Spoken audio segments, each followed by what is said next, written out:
इस बंदे के पास एक स्पेशल पावर है। ये बस डंजन के अंदर मॉन्स्टर्स को मारकर उनके स्टैट्स चुरा सकता है। Absorbing life points. Feeling pumped? बस म्यूजिक ऑन कर दो और मैं दुनिया से भिड़ने के लिए तैयार हूं। Absorbing physical points. उसकी बॉडी तुरंत रिप्ड और फुल ऑफ पावर हो जाती है। कहानी शुरू होती है कुछ देर पहले से, जब ये अपनी गर्लफ्रेंड की पोस्ट को लाइक कर रहा था। अचानक उसकी स्क्रीन पर कुछ अजीब टेक्स्ट दिखता है और उसे तुरंत दूसरी दुनिया में समन कर लिया जाता है।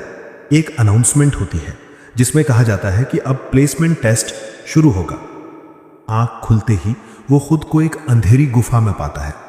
अभी भी उसे गुस्सा आ रहा था। चिल्लाते हुए कहता है, मैं कहां हूं, मैं कौन हूं। तभी अचानक पीछे से दो लंबे काले बदबूदार गॉब्लिन्स आते हैं, बड़े बड़े क्लब लिए हुए, और उसे स्मैश करना चाहते हैं। उसे पता चलता है कि ये अंधे हैं और उसे देख नहीं सकते हैं। उसने जितनी भी माना के बारे में पढ़ा था उसके हिसाब से उसका मिशन शायद इन्हें हराना होगा। तभी उसके फटे हुए सैंडल से आवाज आती है और वो अंधा गॉब्लिन तुरंत उस पर क्लब घुमाता है। लेकिन किस्मत अच्छी थी कि यू फुर्तीला था और बच गया, वरना वो मिट्टी चाट रहा होता। डर कर वो चुपचाप जमीन पर लेट गया, अपनी सांसों की आवाज दबाने के लिए मुंह पर हाथ रख लिया, सोचते हुए कि चूंकि ये अंधे हैं, ये आवाज और हरकत के लिए बहुत सेंसिटिव है और इन्हें अपने शिकार को कॉर्नर करना भी आता है। इस तरह तो मैं पकड़ा जाऊंगा। इसलिए यू ने दो पत्थर दूर फेंके ताकि उन्हें बहका सके। फिर मौका देखकर जब एक का ध्यान भटका, उसने एक बड़े पत्थर को उसके सिर पर स्मैश कर दिया। देख ना पाने की वजह से उस बड़े जीव ने गुस्से में इंस्टिंक्टिवली क्लब को पीछे की तरफ घुमाया, लेकिन वो पूरी तरह से अपने ही टीममेट को मार बैठा। उसी पल उसने चिल्लाकर कहा, शिकार पलटवार कर रहा है, इसे नीचे गिराओ।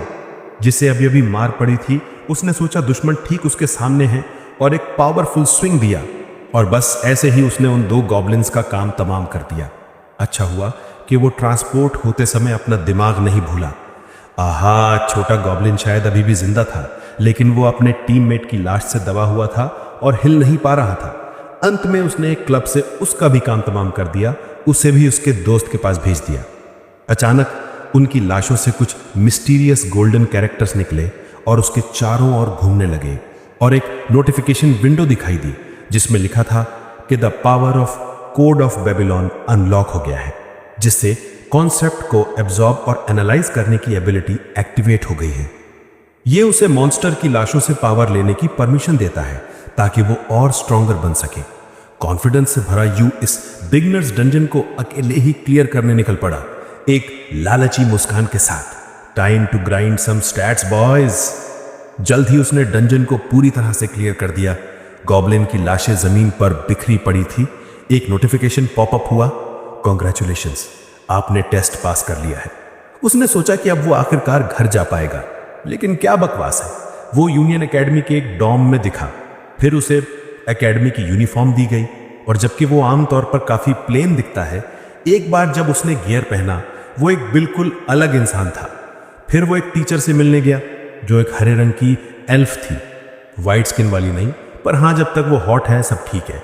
उसने अपना परिचय दिया, या the academies combat magic instructor union. उसने यू से चीयरफुली कहा, क्या तुम हैक्स यूज कर रहे हो या कुछ और? पिछले 500 सालों में इवैल्यूएशन राउंड में किसी को भी इतना हाई स्कोर नहीं मिला है। यू को ज्यादा फर्क नहीं पड़ा, वो बस तुरंत वहीं से घर जाना चाहता था। अचानक उसका ध्यान दूर किसी विशाल चीज पर गया, और टीचर ने उसे बताया कि एकेडमी की स्थापना की यही असली वजह है। हम सभी डायमेंशन से स्टूडेंट्स को पालते हैं ताकि वो उस टावर को जीतने में हेल्प कर सके, जिसके अंदर अनगिनत डंजन्स हैं और मिस्ट्रीज हैं। ये है टावर ऑफ बेबल। वो तुरंत दंग रह गया। उसे याद आया कि उसके दादाजी ने उसे बचपन में क्या बताया था, कि उसके पूर्वज टावर के असली मास्टर थे, और वही है जो बान family, the family of masters की खोई हुई ग्लोरी वापस ला सकता है। फिर अपने प्रोफेसर की मदद से वो घर लौट पाया। अपने परिवार को सब कुछ बताने के बाद उसके दादाजी बहुत खुश हुए, चिल्लाते हुए कहते हैं, तुम्हें टावर ऑफ बेबल मिल गया, एक्सीलेंट, ये मेरा पोता है। उसके अंकल को जल्दी से बूढ़े आदमी को शांत करना पड़ा ताकि वो ज्यादा एक्साइटेड होकर मर ना जाए। सब कुछ सेटल हो जाने के बाद यून ने अपने स्कूल एनरोलमेंट की तैयारी शुरू कर दी। अब यूनियन के एक लो लेवल डंजन में, एक गॉब्लिन नेस्ट केव के अंदर, यून एक नए एडवेंचर के लिए तैयार था। उसके हाथ में इनफाइनाइट एमो वाली AK-47 थी। वो गॉब्लिन्स को मॉडर्न सिविलाइजेशन की पावर के बारे में सिखाने लगा। गॉब्लिन्स को अटैक करने का मौका भी नहीं मिला इससे पहले कि वो बुलेट की बारिश से मारे गए, और यून शांति से आगे बढ़ा। किसी की हिम्मत नहीं थी जो उसका रास्ता रोक सके। मैं यहाँ हूँ। पहले मेरी एबिलिटी लैंग्वेज तक लिमिटेड थी, लेकिन अब मैंने इसे गॉब्लिन से अक्वायर कर लिया है। सब कुछ पूरी तरह से बदल गया है। कोड ऑफ बैबिलोन के साथ मैं सभी चीजों के कॉन्सेप्ट्स को वर्बलाइज, अब्सॉर्ब और मैनिपुलेट कर सकता हूँ। हर बार जब मैं किसी दुश्मन को हराता हूँ तो मैं ऐसे कॉन्सेप्ट्स हासिल कर सकता हूँ जिन्हें मैं कॉम्प्रिहेंड कर सकूं। जितना ज्यादा मैं हासिल करूंगा उतना स्ट्रॉन्गर मैं बनूंगा। और पहला डंजन द ब्लाइंड गॉब्लिन्स केव से मुझे जो कॉन्सेप्ट मिला था वो इस क्लब में इन्फ्यूज हो गया। इसे एक पावरफुल वेपन में बदल दिया। और ये रहा वो बंदा। यून ने स्पाइक्ड मेस को देखते हुए कहा, जो अभी अभी घात लगाकर आए गॉब्लिन से ऑटोमेटिकली निपट रहा था। उसके जबड़े पर एक ऐसा वार किया जिससे उसके दांत ढीले हो गए। ये है द गॉब्लिन्स क्लब, पहला आइटम जो यून ने डिमोनिक एनर्जी को इन्फ्यूज करके बनाया था। ये आइटम अपने मास्टर के कमांड पर ऑटोमेटिकली मटेरियलाइज हो सकता है और ट्रांसफॉर्म और मूव भी कर सकता है। अपने कंपेनियन को इतना यूजफुल देखकर यून गर्व से मेस को सहलाए बिना नहीं रह सका। भले ही ये बस एक कोइंसिडेंस था, लेकिन इसकी वजह से मैंने इवैल्यूएशन टेस्ट शानदार तरीके से पास किया। अपनी जीत से सैटिस्फाइड होकर यून ने डिफीटेड रेमिनेंट्स को देखा और बड़बड़ाया, ठीक है, अब लूट इकट्ठा करने और कोड्स को कंफर्म करने का समय आ गया है। इसके साथ ही उसने लाशों से कॉन्सेप्ट्स को तेजी से अब्सॉर्ब कर लिया। गॉब्लिन से उसने अक्वायर किया life 5.5, mana 3, demonic essence 5.0, body 3, soul 2, leadership skill 1, murderous intent 1.7, family 0.5। जैसे ही वो नोटिफिकेशंस को देख रहा था, मॉन्स्टर्स से कलेक्ट किए गए कॉन्सेप्ट्स के बीच एक खास चीज ने यून का ध्यान खींचा। ये कुछ ऐसा था जो उसने पहले कभी नहीं देखा था। सोल क्या है? जैसे ही उसने बोलना खत्म किया, बैंग मांगा मेस उत्सुकता से उसकी ओर दौड़ा। क्या हुआ? क्या तुम्हें ये चाहिए? यून ने पूछा, और बैंग मांगा ने तुरंत सिर हिलाया। ये देखकर यून ने बिना किसी हिचकिचाहट के कॉन्सेप्ट उसे दे दिया। बिल्कुल, ये तुम्हारा है। एक मिनट रुको, मैं तुम्हें लाइफ, मॉन्स्टर और डीमन एसेंस भी देता हूं। ये कहने के बाद यून ने अपना ध्यान केंद्रित किया, अपने हाथ के चारों ओर तैरते पिक्टोग्राफिक कैरेक्टर्स को कंट्रोल करते हुए उन्हें एक स्फीयर में कंप्रेस किया। मैंने यही सीखा है, कलेक्ट किए गए कॉन्सेप्ट फ्रैगमेंट्स को लेना और उन्हें मेस में इन्फ्यूज करना। जैसे ही उसने ये सोचा, उसने तेजी से स्फीयर को बैंग मैंगा में धकेल दिया। तुरंत मेस से एक ब्रिलियंट लाइट निकली, जैसे वो एक एवोल्यूशन से गुजर रहा हो। कॉन्सेप्ट्स हार्मोनियसली कंबाइन हो गए, एक अजीब ट्रांसफॉर्मेशन बनाया और एक आइटम बनाया जो सभी एग्जिस्टिंग लिमिट्स को पार कर गया। ये नोटिफिकेशन सुनकर यून की आंखों में आश्चर्य की चमक आ गई। इंटरेस्टिंग, ये कैसे हुआ? क्या मैंने अलग किए गए कॉन्सेप्ट में से एक ऑटोमेटिकली ट्रांसफॉर्म हो गया? उसने एक्सक्लेम किया। तुरंत बाद लाइट का स्फीयर टूट गया। उसके अंदर एक छोटा सांप दिखाई दिया। सुपीरियर फ्यूजन प्रोसेस की वजह से एक M क्लास मैजिकल बीस्ट बनाया गया था। एक मैजिकल बीस्ट? क्या मॉन्स्टर और बीस्ट को कंबाइन करने से मैजिकल बीस्ट बनता है? कितना मिराक्युलस! क्या मैं इसे छू सकता हूं? यून ने कहा, और उत्तेजित और चिंतित होते हुए सावधानी से अपना हाथ आगे बढ़ाया। सौभाग्य से सांप शांत था।